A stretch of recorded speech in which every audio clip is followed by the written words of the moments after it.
The Celestial Gala was the most prestigious technology conference in the solar system. Held annually at the Armstrong Orbital Resort, it drew the elite of humanity's corporate sphere from Earth to the outer colonies. Security for such an event was necessarily tight. Threats from anti-corporate activists and industrial espionage were constant concerns. Frank Miller had been working security for 15 years, the last 5 at high-profile events like this. He stood at the VIP entrance, scanner in hand, checking credentials against the guest list. The security firm had been explicit. No exceptions, not even for the most important guests.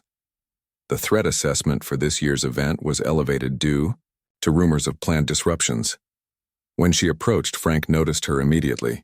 She wore an elegant blue dress that seemed to shimmer with embedded circuitry, cutting-edge fashion tech that probably cost more than his annual salary. But protocol was protocol. "Credentials, please," Frank said, extending his hand. Olivia Washington frowned slightly. As CEO of Quantum Horizons, the company that had revolutionized interplanetary transport with their breakthrough in fold space technology, she wasn't used to waiting.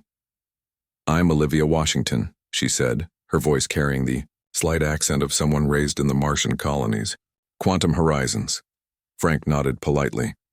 "I understand, ma'am, but I need to scan your credentials. Security protocols." Olivia's expression hardened. "I received an invitation directly from the conference chair. There must be a mistake in your system." "No exceptions, ma'am. If you could just provide your credentials or invitation, I can verify and get you right in." By now, a small line had formed behind her. Several other executives were watching the exchange with interest. Olivia Washington was not just any CEO. Quantum Horizons had recently become the most valuable company in human history, and she was its founder. "This is ridiculous," she said, raising her voice slightly. "Call your supervisor." Frank maintained his professional demeanor. "I'd be happy to, ma'am, but it would be faster if I could just scan your credentials." A man behind her stepped forward. "Is there a problem here?" Harold Bennett, CEO of a rival company, asked with poorly concealed satisfaction. "No problem," Frank replied. "Just following security protocols." Olivia Washington's eyes flashed with anger. "I've been attending this conference for 8 years. I'm a keynote speaker tomorrow, and now I'm being denied entry?" Frank was about to respond when his comm unit buzzed. His supervisor had been monitoring the situation remotely. "Miller, what the hell are you doing?" Patricia Garcia's voice came through his earpiece. "That's Olivia Washington. Let her in immediately." "Ma'am, protocols state, override, now." Patricia's voice was razor-sharp. Frank hesitated. His training was explicit. No exceptions, even for VIPs. But a direct order from his supervisor. "I apologize for the delay, Ms. Washington," he said finally. "There appears to have been a misunderstanding. Please proceed." Olivia Washington stared at him for a long moment, her expression unreadable. Then she walked past him without another word. 20 minutes later, Frank was called to the security office. Patricia Garcia was waiting with Alan Donovan, the event coordinator. Their expressions told him everything he needed to know. "You're fired, Miller," Patricia said without preamble. "Turn in your equipment and leave the premises immediately." Frank stared at her in disbelief. "For following protocol?" Alan Donovan stepped forward. "Do you have any idea what you've done? Ms. Washington is not just attending the gala. Her company is sponsoring half the event. She's threatening to pull Quantum Horizons' participation entirely." "I was doing my job," Frank insisted. "The briefing was clear, no exceptions." "Use your brain, Miller," Patricia snapped. "There's protocol and then there's common sense. Olivia Washington is the most recognizable CEO in the system. Her face is on the cover of this month's Business Frontier." Frank said nothing. He had recognized her, of course. But the rules had been explicit. As he turned in his equipment, a bitter thought crossed his mind. In an age of interplanetary travel and fold space technology, humanity still couldn't escape its oldest flaws. Frank left, the security office feeling numb. 15 years of service ended in minutes. As he walked through the grand hallways of the Armstrong Orbital Resort, he felt invisible. The wealthy executives and tech geniuses brushed past him without a glance. He took the elevator down to the staff quarters to collect his few belongings. His small room was sparse: a bed, a desk, and a locker for personal items. He had been scheduled to stay for the entire week-long conference.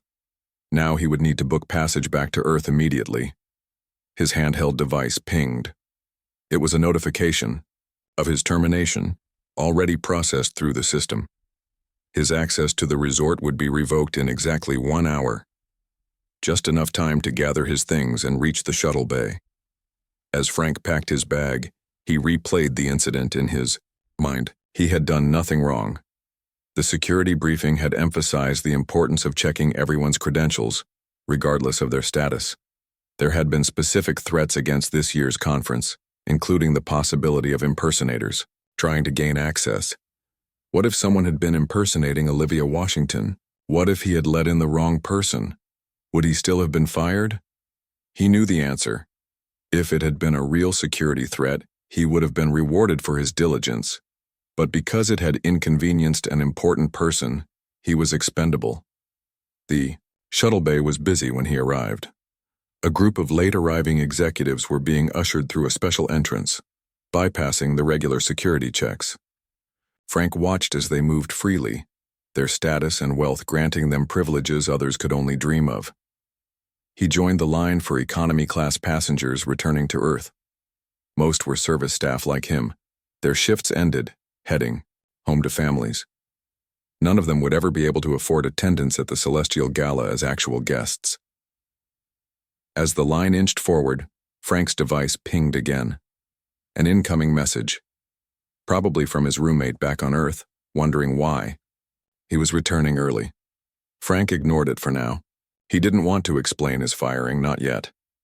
The shuttle was cramped and utilitarian, nothing like the luxury vessels that brought the VIPs to the orbital resort. Frank found his seat and stared out the small window. The Earth hung below, beautiful and blue. From up here you couldn't see the borders, the divisions, the inequalities.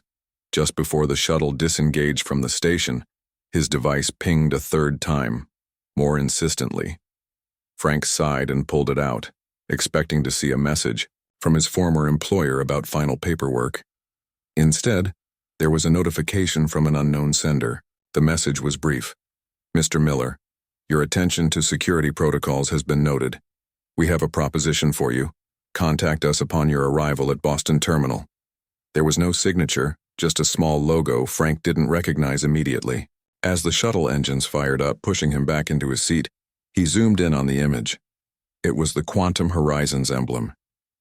Frank stepped off the shuttle at Boston Terminal, his mind still processing the strange message. The busy spaceport bustled with travelers, but he barely noticed them.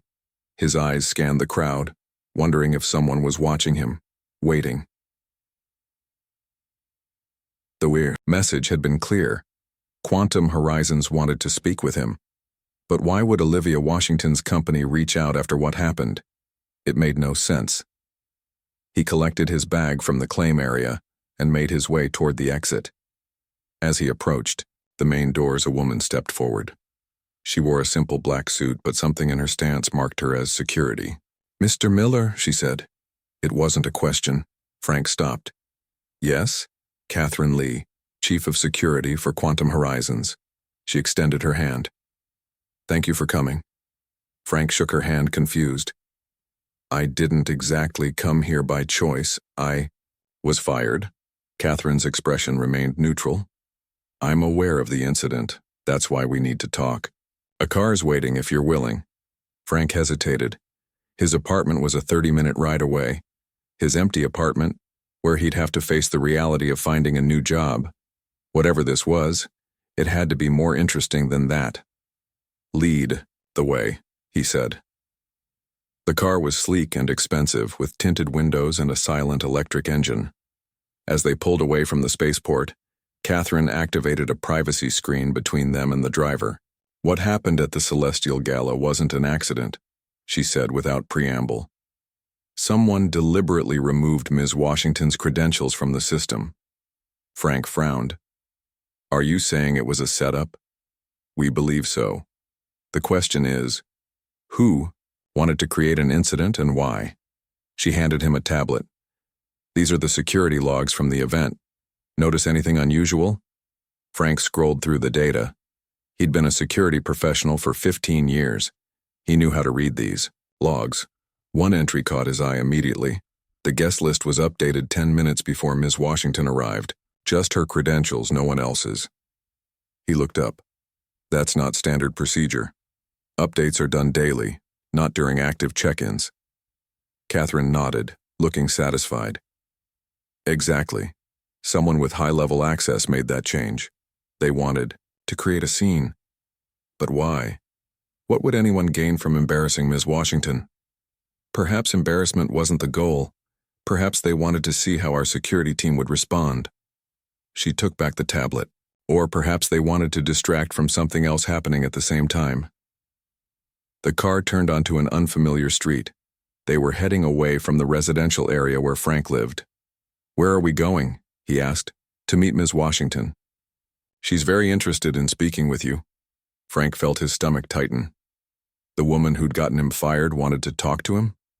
This day kept getting stranger. They arrived at a building with no external markings.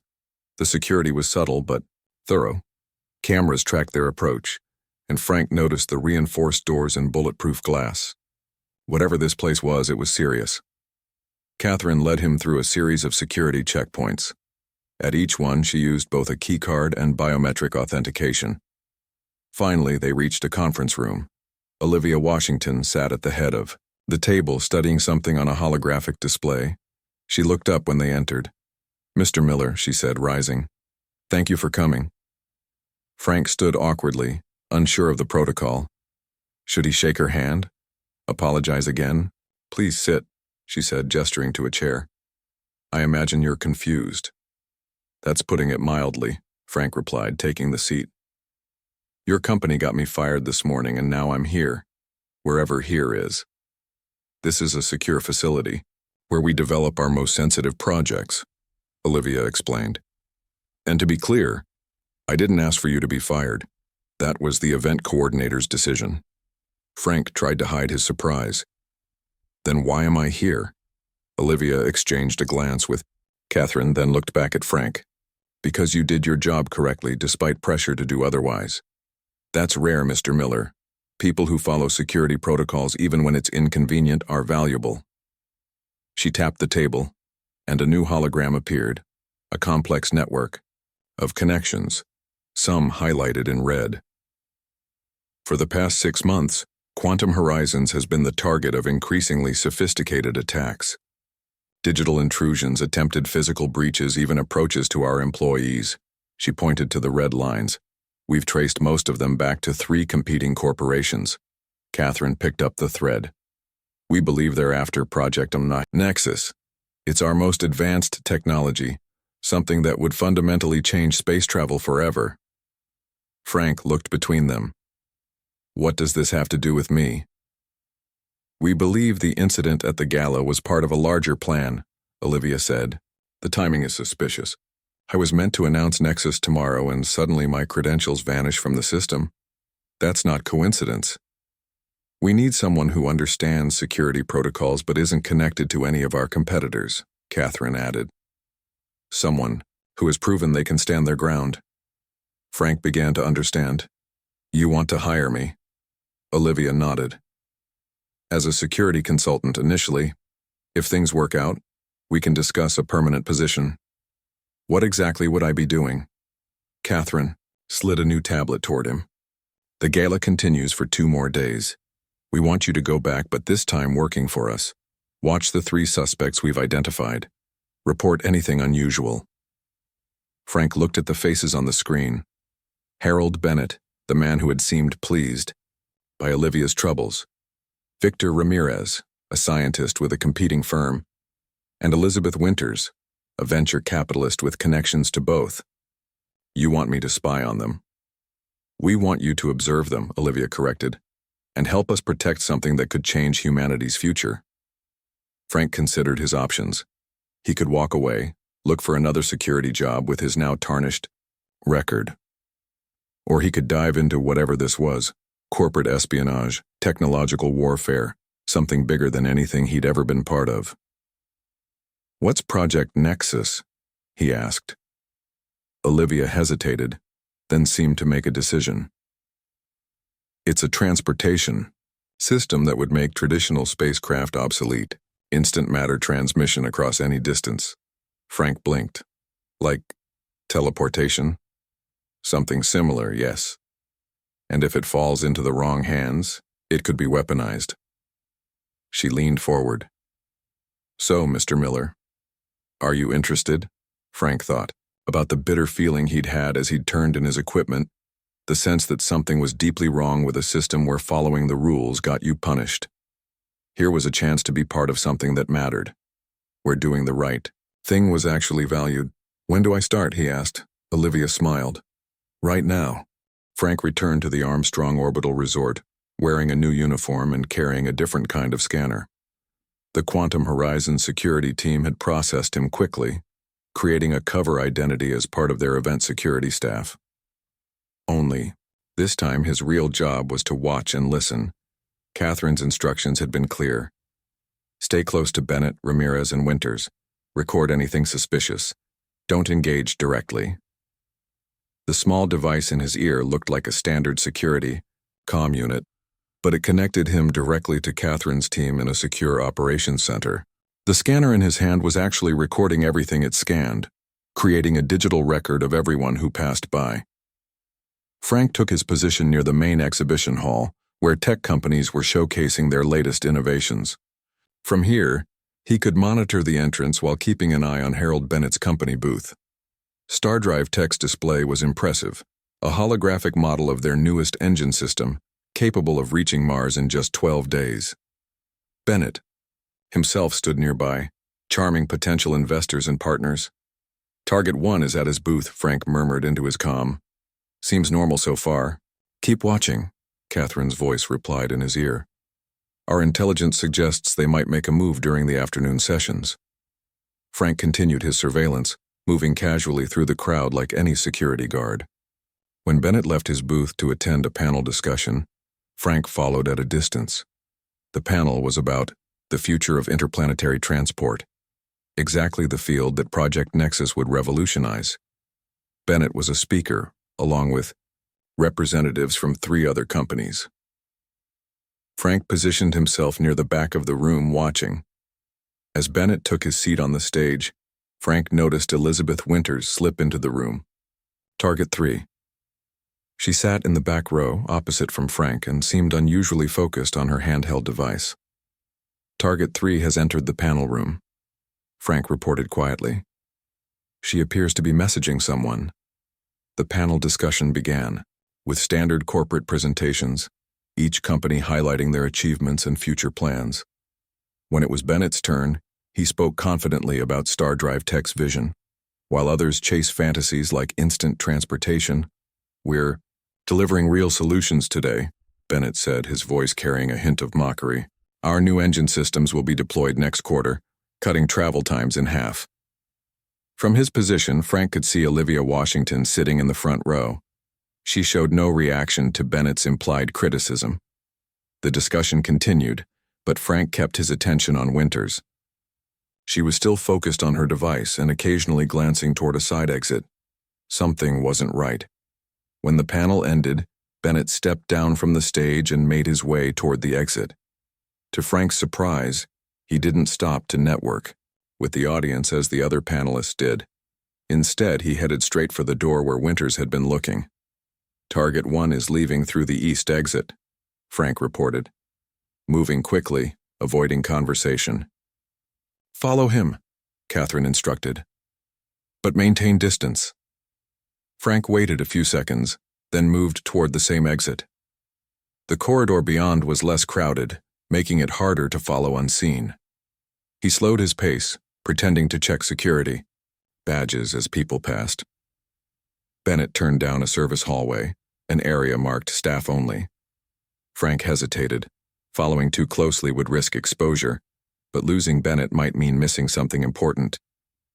"Target 1 has entered a restricted area," he reported. "Staff Service Corridor B." "That corridor leads to the communications hub," Catherine replied. We're checking security cameras now. Frank waited near the entrance to the corridor, watching the main hallway. A minute later, Winters appeared, moving purposefully in the same direction Bennett had gone. Target 3 is approaching the same corridor, Frank said. Follow her, Catherine ordered. We need to know what they're doing. Frank timed his approach carefully, waiting until Winters had disappeared down the corridor. Then he followed, moving quietly. The service corridor was dimly lit and empty of other staff. Frank could hear voices ahead, Bennett and Winters, speaking in low tones. He slowed his steps, straining to hear. Deadline is tomorrow, Winters was saying. If we don't get it before her announcement, the opportunity is lost. My contact says the demonstration will be at 3 p.m., Bennett replied. That gives us a window in the morning.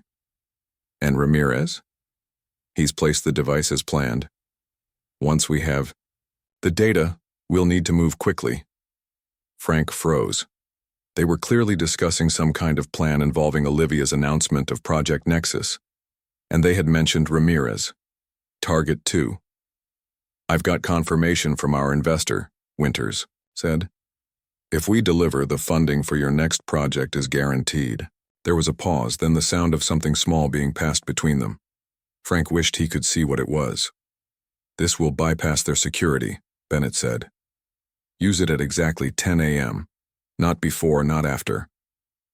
I'll handle it, Winters replied. What about the guard incident yesterday? Could that have been a warning? Bennett laughed softly. Just a happy coincidence. Sometimes the universe hands you exactly what you need. Get to your position early tomorrow. We won't get another chance. Frank heard movement and quickly backed up, turning to pretend he was checking a nearby utility panel. Bennett and Winters emerged from the service corridor, walking in opposite directions without acknowledging each other. Targets are separating, Frank reported. They're planning something for tomorrow morning, before Ms. Washington's announcement. Some kind of data theft using a device that Ramirez has already placed. Good work, Catherine replied. Stay with Bennett. I'll have another team track Winters. For the rest of the day, Frank shadowed Bennett through the conference. The CEO attended sessions, networked with other executives, and behaved exactly like any other conference attendee. But twice, Frank noticed him checking the time and looking toward the main presentation hall where Olivia would make her announcement tomorrow. As evening approached, Bennett retired to his suite in the resort's executive wing. Frank reported his location, then headed to the small service room where he was to meet Catherine. She was waiting along with 2 other security team members and a direct comm link to Olivia Washington. Mr. Miller, Olivia's voice came through clearly. You've done excellent work today. They're definitely planning something, Frank said, but I don't have enough details yet. They mentioned a device that Ramirez placed, and something Winters is supposed to use at 10 a.m. tomorrow. My announcement is scheduled for 3 p.m., Olivia confirmed. They must be planning to steal the Nexus data before I reveal it publicly. Catherine pulled up a schematic of the resort on her tablet. Ramirez has been spending time in these 3 areas. We'll sweep them for devices immediately. What about tomorrow? Frank asked. Winters has some kind of bypass device. Olivia's voice was calm but determined. We change the plan. Move my announcement to 9 a.m. before they can act. And set a trap. Catherine nodded. We'll need you in position early. Mr. Miller, 7 a.m. at the latest. Frank looked at the complex plans forming on Catherine's tablet. Security positions, system monitors, backup teams. This was far beyond his usual security work. Lives might not be at stake, but the future of space travel was. I'll be ready, he said. Frank woke at 5 a.m. after a restless night. The small guest quarters provided by Quantum Horizons were comfortable enough, but his mind kept replaying the conversation between Bennett and Winters. Something about it bothered him, beyond the obvious. Conspiracy. There was a piece missing. He showered quickly and put on his security uniform. By 6 a.m., he was meeting with Catherine and her team in the command center they had set up in a converted storage room. We found the device, Catherine said without preamble. She placed a small metallic object on the table. It was barely larger than a coin. It was attached to the underside of the main presentation stage, scanning technology, designed to copy data from any system within 5 meters. From Ramirez? Frank asked. His fingerprints are on it. We left it in place, but we've disabled it. They'll think it's still working. The door opened, and Olivia Washington walked in. Despite the early hour, she looked perfectly composed in a dark blue suit, her hair neatly styled. "Good morning," she said. "Is everything ready?" Catherine nodded. "We've moved your announcement to 9 a.m. as discussed. The presentation system has been isolated from the main network. Whatever Winters tries to do at 10 won't affect it." "And we're sure they don't know about the change?" Olivia asked. "The schedule update was only sent to select staff 5 minutes ago. It's being announced to attendees at 8 a.m., giving Bennett and his team minimal time to adjust their plans." Frank studied the room layout on a nearby screen. "What's my position?" Catherine pointed to a spot near the back of the presentation hall. "We want you watching the audience, not the stage. Look for Winters. She'll likely try to use her device from somewhere in the middle rows. Close enough for it to work, but not so close that she's noticeable." Frank nodded. It was good positioning, giving him a clear view of most of the audience while still appearing to be a normal security guard watching the exits. "What exactly will Ms. Washington be announcing?" he asked. He knew it involved Project Nexus, but the details had been kept vague. Olivia and Catherine exchanged a glance. Then Olivia spoke. "Project Nexus is a transportation system that allows instant travel between 2 points, no spaceship, no journey time. Step in here, step out there, whether there is across the city or across the solar system." Frank tried to process this. Like the old science fiction stories, teleportation? Similar, but with a key difference. Those stories usually involved breaking down matter into energy, transmitting it, then reassembling it. Nexus doesn't break anything down. It creates a fold in space-time, a direct connection between 2 points. Frank nodded slowly, though he wasn't sure he fully understood. The implications were enormous.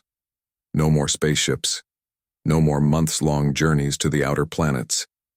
The entire solar system would suddenly be as accessible as the next room. And Bennett wants to steal this technology. "He wants to stop it," Olivia corrected. "Stardrive Tech has invested billions in conventional space engines. Nexus would make them obsolete overnight. They'd rather steal our research and bury it than let us announce it." Catherine checked the time. "We should get into position. It's 6:30 now. Guests will start arriving for breakfast at 7 more, and we need everything ready before then." They split up, each taking their assigned positions. Frank made his way to the main presentation hall, where technicians were already setting up for Olivia's early announcement. The large space would hold several hundred attendees, with a prominent stage at the front. Large screens hung on either side for those seated farther back. As Frank took his position, other security staff began to arrive. The regular event team, unaware of the undercover operation. Frank nodded to them casually, playing his part. By 7:30, guests were beginning to filter in, grabbing coffee and breakfast from the buffet tables set up around the edges of the room. Frank watched carefully, noting each person who entered. Many looked surprised at the announcement of the schedule change, checking their devices for updates. At 7:45, Frank spotted Bennett entering the hall. The CEO looked tense, glancing around, with barely concealed agitation. He pulled out his device, presumably checking the updated schedule. His face darkened as he read. "Target 1 has entered," Frank murmured into his comm. "He doesn't look happy about the time change." "Good," Catherine's voice replied. Winters just entered through the east door, black dress, silver bag. Frank spotted her immediately. Elizabeth Winters moved through the crowd with practiced ease, smiling and greeting acquaintances. But her eyes kept darting toward Bennett, seeking acknowledgement. Bennett gave her a brief nod, then tilted his head slightly toward the exit. Winters nodded almost imperceptibly and changed direction, heading out the same door Bennett had entered. "Both targets are leaving," Frank reported. "They might be regrouping." "Stay in position," Catherine instructed. "We have another team following them." For 10 minutes, Frank remained at his post, watching the crowd grow. Then his comm crackled again. "Targets are returning separately. They've moved up their timeline." Winters has the device in her hand now. Frank tensed. They were adapting quickly. He scanned the crowd and spotted Winters entering again. She was moving with purpose now, heading for a seat in the middle section, just as Catherine had predicted. Target 3 is in position, he reported. Middle section, row 8, aisle seat. The lights dimmed slightly, signaling the presentation was about to begin. The room quickly filled with the remaining attendees, everyone curious about the unexpected schedule change. At precisely 9 a.m., Olivia Washington stepped onto the stage. The audience applauded politely. "Good morning," she began. "Thank you all for accommodating the schedule change. I'm excited to share something that will transform human exploration of our solar system and beyond." Frank kept his eyes fixed on Winters. She was sitting still, too still, her hand inside her silver bag. He began moving closer, trying to appear as if he was just adjusting his position to see the stage better. As Olivia continued her introduction, Frank saw Winters press something in her bag. Her expression changed from concentration to confusion, then alarm. She pressed again, more urgently. "Target 3 has activated her device," Frank murmured. "It doesn't seem to be working as expected." On stage, Olivia was unveiling a small platform. Project Nexus represents the culmination of 5 years of research. Today, I'll demonstrate its capabilities with a simple example. She placed an apple on the platform, then stepped to a similar platform a few meters away. She pressed a control, and the apple simply vanished from the first platform and appeared on the second. The audience gasped. This wasn't a hologram or a magic trick. The apple had truly moved instantly without traveling the space between. Frank barely noticed. His attention was fixed on Winters, who was now looking desperately toward Bennett. The CEO's face was ashen. Their plan was failing in real time. Winters suddenly stood and began making her way toward the exit. Frank followed, maintaining his distance but keeping her in sight. "Target 3 is leaving," he reported, moving toward the east exit. "Stay with her," Catherine instructed. "We need to know where she goes." As Frank followed Winters out of the hall, he heard the audience erupt in applause behind him. Project Nexus was now public knowledge, and there was nothing Bennett or his allies could do about it. Frank followed Elizabeth Winters through the corridors of the Armstrong Orbital Resort. She moved quickly, looking back occasionally to see if anyone was following. Each time, Frank ducked behind a column or pretended to be checking something on his security device. "She's heading toward the private docking bays," Frank reported quietly into his comm. "I think she's planning to leave." "Keep her in sight," Catherine replied. "Security teams are moving to block the exits. Don't approach her directly." Winters took a service elevator down to the lower levels where private shuttles were docked. Frank waited for the next elevator, watching the floor indicator. When he reached the docking level, he stepped out cautiously. The area was quieter than the main parts of the resort, designed for privacy. Wealthy executives and dignitaries could come and go without passing through the main terminals. Frank moved between the rows of small shuttles, listening for footsteps. He caught sight of Winters at Bay 12, punching a code into an access panel. The door slid open, revealing a sleek shuttle with StarDrive Tech's logo on the side. "Target 3 is at docking Bay 12, Frank reported, accessing a StarDrive Tech shuttle. "Understood," Catherine replied. "Security teams are in position. Stand by." Frank watched as Winters entered the shuttle. Before she could close the door, Harold Bennett appeared from around a corner, moving quickly toward the same shuttle. "Target 1 has joined Target 3, Frank said. "They're both at the shuttle now." Bennett's face was tight with anger as he boarded, their voices carried in the quiet docking bay. "It's over," Bennett snapped. Washington moved up the announcement. "The device failed. We need to leave before they connect us to the attempt." "What? About Ramirez?" Winters asked. "He's on his own. We stick to the contingency plan. The investors are waiting at Lunar Base. We can still salvage something from this disaster." Frank moved closer, keeping to the shadows between shuttles. He could see through the open door that Bennett was accessing the shuttle's control systems, preparing for departure. "Security teams moving in now," Catherine's voice came through Frank's comm. "Stay clear of the shuttle." Suddenly, alarm lights began flashing throughout the docking bay. A computerized voice announced, Security alert. All departures suspended. Please remain in place. Bennett looked up in alarm. They know. We need to go now. Before he could activate the launch sequence, security personnel in Quantum Horizons, uniforms appeared at both ends of the docking bay, weapons drawn. Harold Bennett and Elizabeth Winters, a security officer announced through an amplified speaker.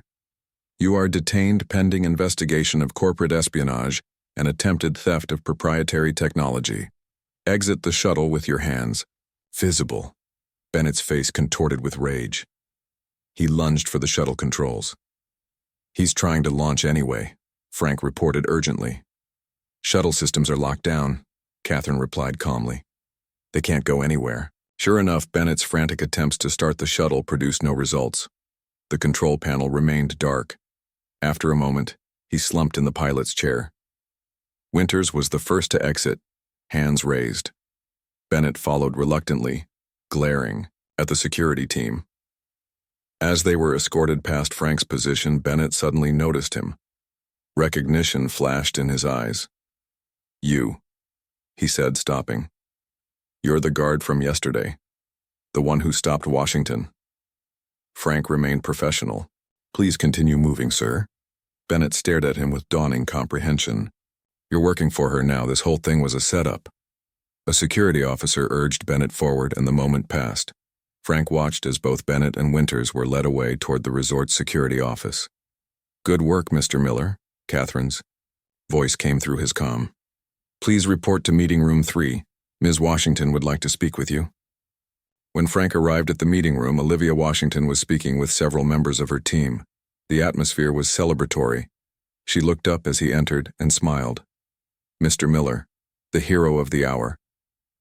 Frank felt uncomfortable with the praise. I just did my job. Twice, Olivia said. First by following security protocols even when it would have been easier not to. Then by helping us catch Bennett and Winters in the act. Catherine handed him a tablet showing security footage of the docking bay. We've also apprehended Victor Ramirez. He was trying to access our main data servers during the confusion of the announcement. What happens now? Frank asked. Bennett and his accomplices will face corporate espionage charges, Olivia explained. More importantly, Project Nexus is now public knowledge. The patents have been filed. No one can stop its development now. She gestured for Frank to take a seat. But we still have a problem. Bennett wasn't wrong about one thing. Nexus will make conventional space travel largely obsolete. Many companies will try to block it, delay it, or control it. Frank considered this.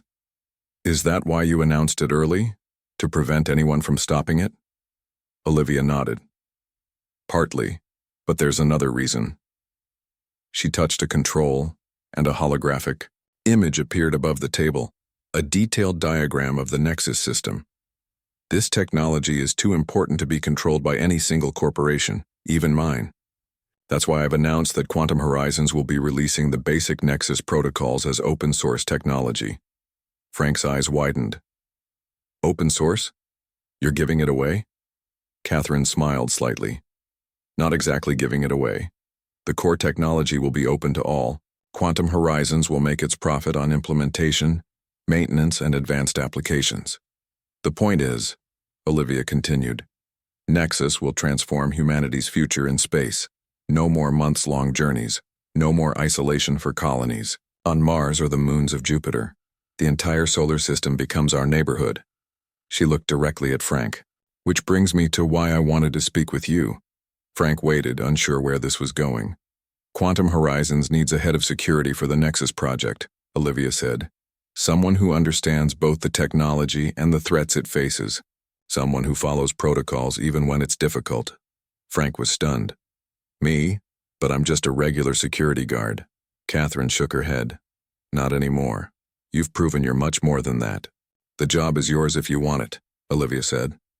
Full benefits, relocation to our Mars facility, and a substantial salary increase. Frank thought about his life before this strange turn of events. 15 years of routine security work.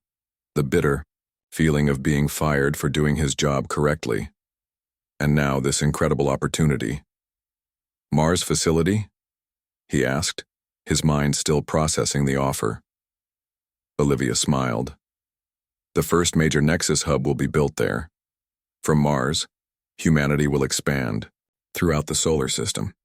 I want someone I can trust overseeing security for the most important technology of our generation.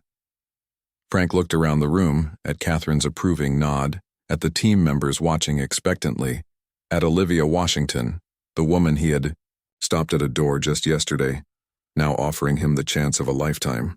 "When do I start?" he asked. Olivia's smile widened. "You already have." As Frank left the meeting to begin his new duties, he reflected on how quickly life could change. In just 2 days, he had gone from being fired to becoming a key part of humanity's future among the stars. All because he had stood by his principles and followed the rules, even when it would have been easier not to. Sometimes being fired was just the beginning of a much greater journey.